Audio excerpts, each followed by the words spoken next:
How many of you grew up playing Mario?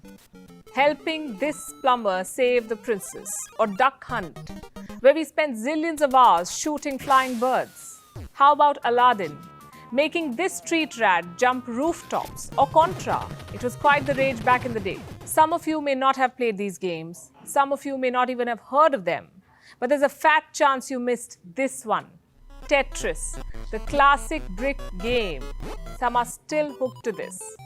Most people will tell you that playing video games is a harmless pastime. Even grandmothers know what Candy Crush is. Toddlers know how to play Angry Birds.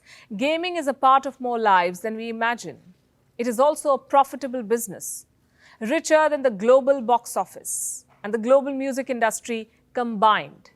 It has driven scientists to enhance computer speed. It has helped Hollywood make science fiction films. But how did gaming begin, and how did it blossom into one of the most lucrative industries in the world? Hello and welcome to Gravitas Plus. I'm Palki Sharma Upadhyay. The history of video games goes way back to the 1950s. They started as a source of recreation. Computer engineers and inventors designed basic games to kill time. In 1966, one such inventor decided to make them mainstream, Ralph Baer. He was working at an American defense company and he thought of getting video games to American TVs. The idea of playing video games at home was just a fantasy back then. So Mr. Baer got along with two of his colleagues and came up with this device, the brown box. This was the first video game console.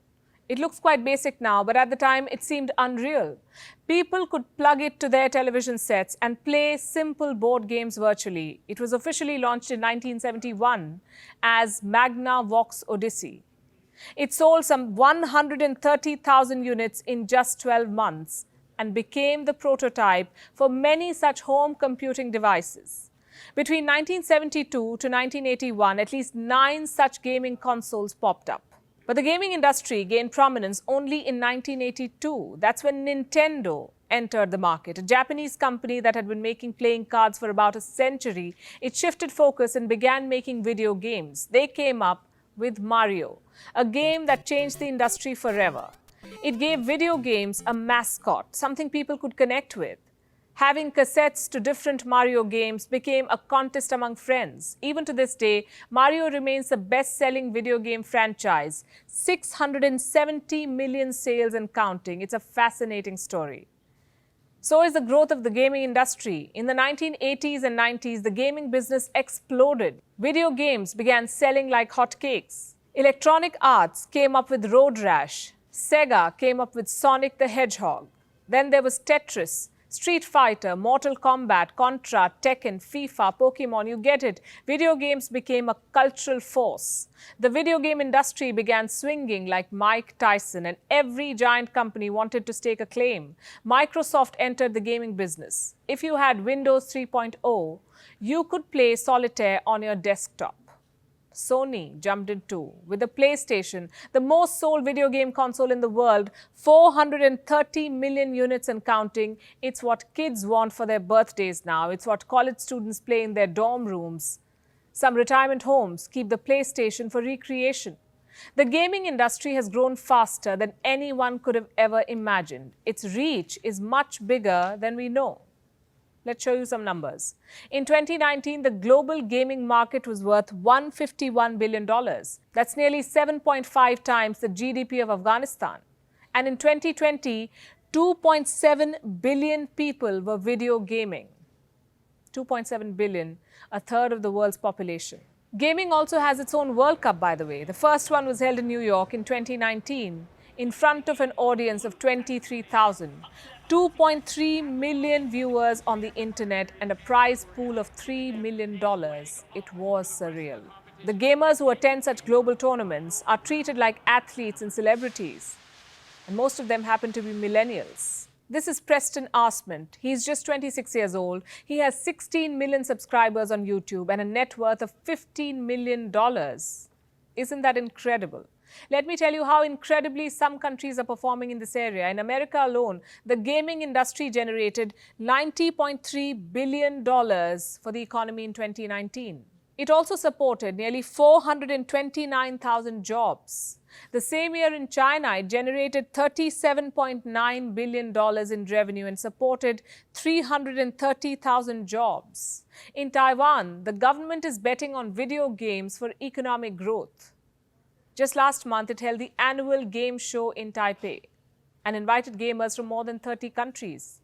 And it's not just about the money here. Gaming is also about soft power.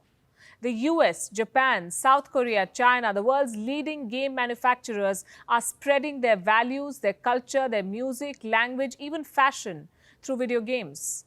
The background score of Mario has been remixed into countless songs. I used to walk uptown to see Mario. That nigga sold more blow than a young Harriet. South Korea's Genji Sports has inked 15 deals with Puma in the last 2 years. What for? To dress characters in its games in Puma jerseys. Louis Vuitton partnered with the League of Legends in 2019 to make exclusive outfits based on the game's characters. Some games have been turned into Hollywood films: Mortal Kombat, Resident Evil, Lara Croft, to name a few.